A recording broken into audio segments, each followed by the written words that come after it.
No, but they're all criminals if they came illegally. That's the distinction. By definition, they're breaking federal law 8 U.S.C. 1312. Just their presence here is against the law. I think it's humane to look at their case and why they had to leave everything they've ever known. 今回は保守論客チャーリー・カークのカリフォルニア大学リバーサイド校での討論会です。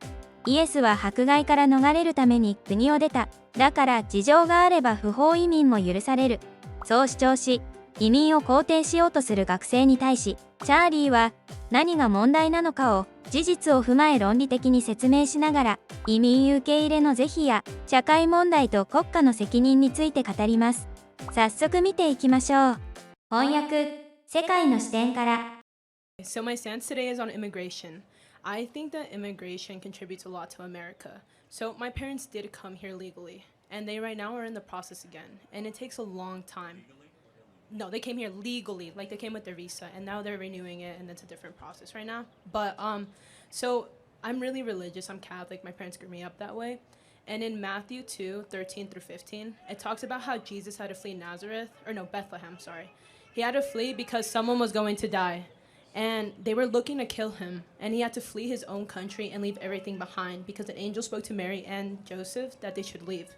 So a lot of people do that. That's why they immigrate to the United States. A lot of people have to leave everything behind because not everyone just wants to pack up all their things and leave. Right now, I personally would hate if I had to sell my car, my house, leave my parents, leave my friends, and leave everyone. So I just want to know what your stance is on that, just because in the Bible it talks about that. Right. So first of all, Jesus actually didn't emigrate. He stayed within the confines of the Roman Empire because Egypt was actually under Roman jurisdiction. That's a separate point. But there are plenty of verses that says you should welcome the stranger, and so I will grant you that. I guess the first point I would have to ask is, should immigration always benefit the home country? I think so, yes. And that is one thing that I looked into. So there are immigrants right now working here, correct? And they get some of their paycheck cut off, right, because of Social Security and all those benefits. But they don't get those benefits because they're illegal immigrants. So do you mean legal or illegal immigrants? That distinction is very important. Okay. Illegal. They don't get those benefits. Right. So let's just be clear. If they have a Social Security number, how'd they get that? The right way. They stole it. You don't get a Social Security number as an illegal, period. It does not happen. They stole it. Okay. So that's an act of theft.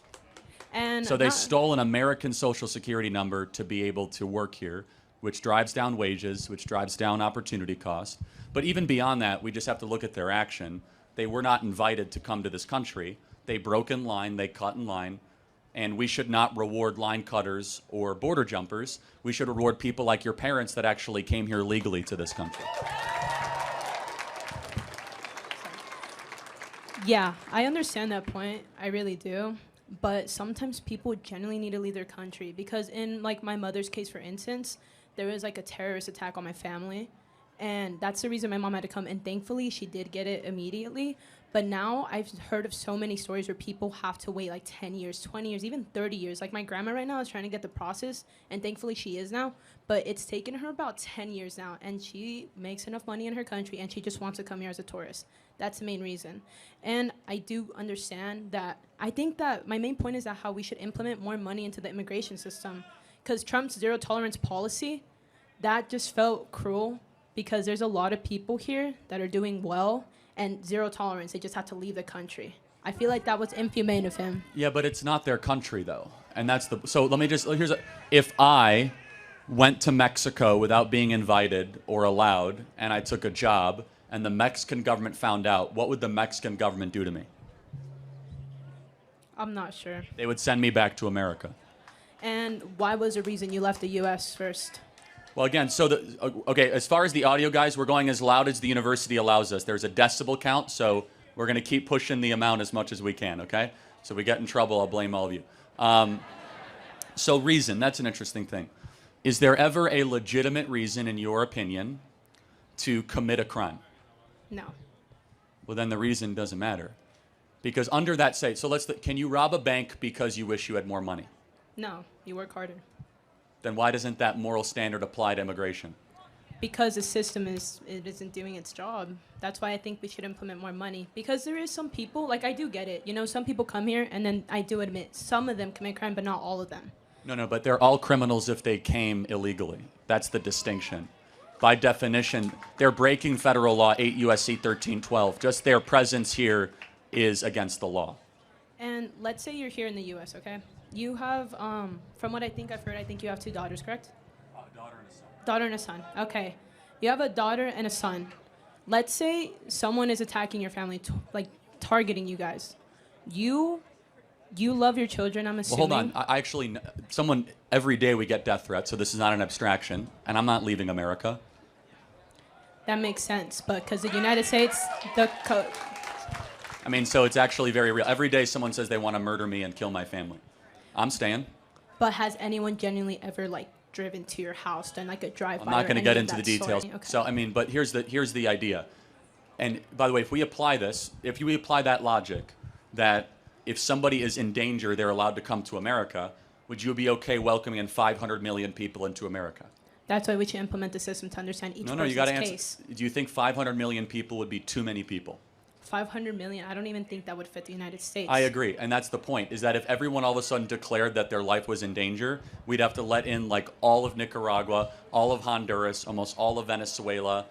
The standard all of a sudden starts falling apart. And we find that people lie about this, they deceive it. Here's my perspective.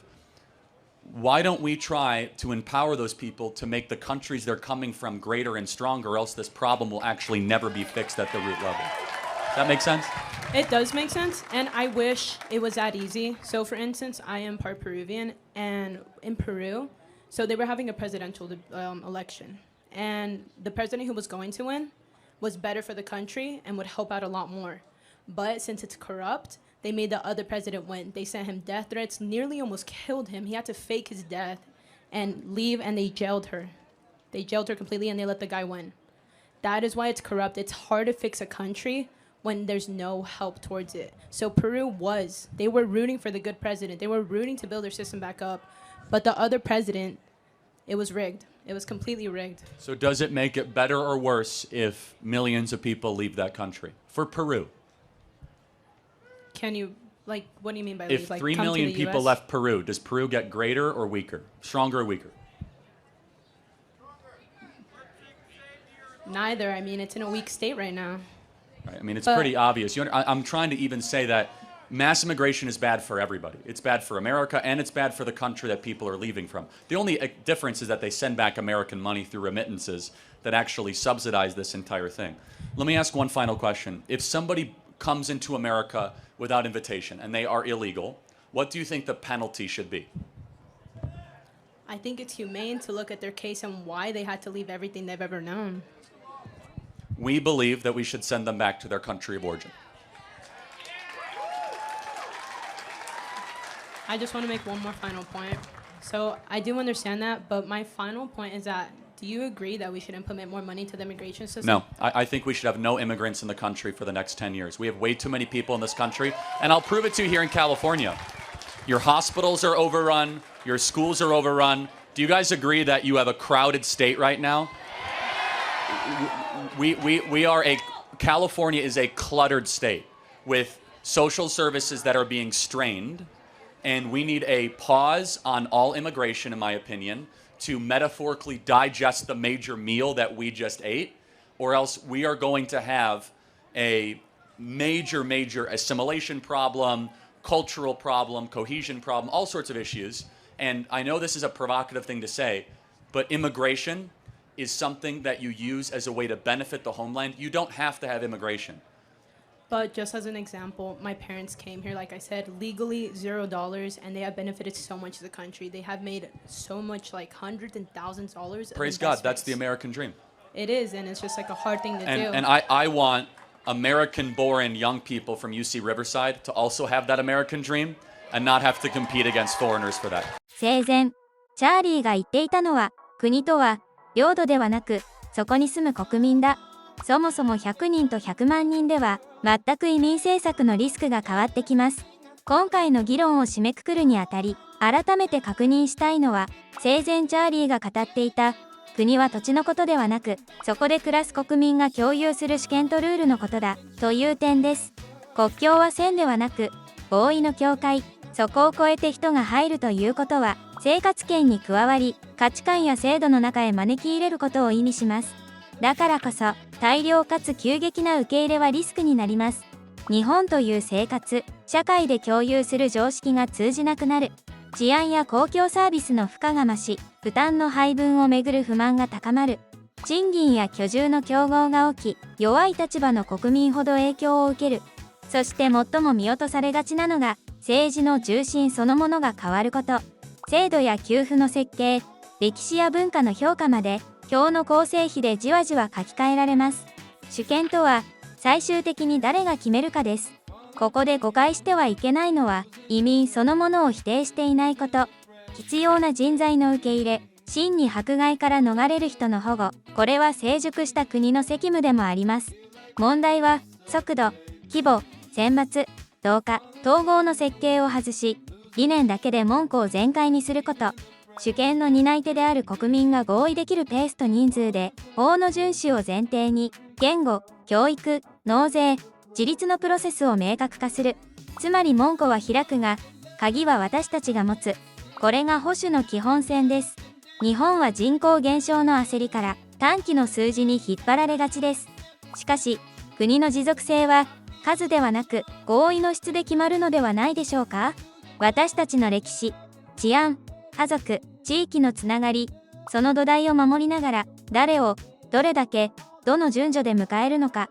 それを決めるのは土地ではありません。この国に住む私たち自身の主権です。